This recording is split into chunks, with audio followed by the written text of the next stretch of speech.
আসসালামু আলাইকুম, কেমন আছেন সবাই? সন্ধ্যা নামলেই মনটা খুব খারাপ হয়ে যায়, অথবা খুব ভোরবেলা মনটা খারাপ হয়ে যায়, অথবা যখন অন্ধকার হয়ে আসে তখন কেন জানি খুব ভয় লাগতে থাকে। আকাশে যখন কালো মেঘ জমে তখন কেন জানি খুব ভয় লাগে, কষ্ট লাগে, রাগ লাগে। তো এটা কি আসলে? এটা বিভিন্ন মানসিক সমস্যা এমন হতে পারে, ডিপ্রেশন এমন হতে পারে, বিষণ্ণতা হলে এমন হতে পারে।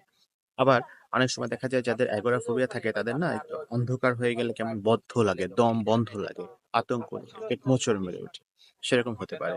আতঙ্কজনিত সমস্যায় বা বিষণ্ণতাজনিত সমস্যায় এমন হতে পারে। আবার শুধুমাত্র অন্ধকারেই ভয়, আর কোথাও কিছু নয়, রাত থাকতে পারে না একা। এটাকে বলে নিক্টোফোবিয়া। এটি আবার আলাদা একটি রোগ। খুব নার্ভাস যারা, টেনশন করেন যারা, তাদের এগুলো বেশি হয় সাধারণত।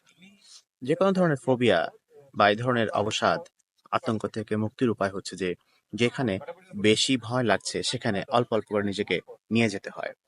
প্রথমে কল্পনার মাধ্যমে, পরে বাস্তব। যখন বাস্তবে যাবেন তখন একটু একটু করে, অল্প অল্প করে আগানো শুরু করবেন। তাহলেই দেখবেন সাহস বাড়ছে। ওই যে একটু পারলেন, ওইটাই হবে আপনার পুঁজি। ওইটাকে পুঁজি করে আবার আরেকটু দূরে যাবেন, তাহলেই পারবেন। ভালো থাকবেন, অনেক ধন্যবাদ। আসসালামু আলাইকুম।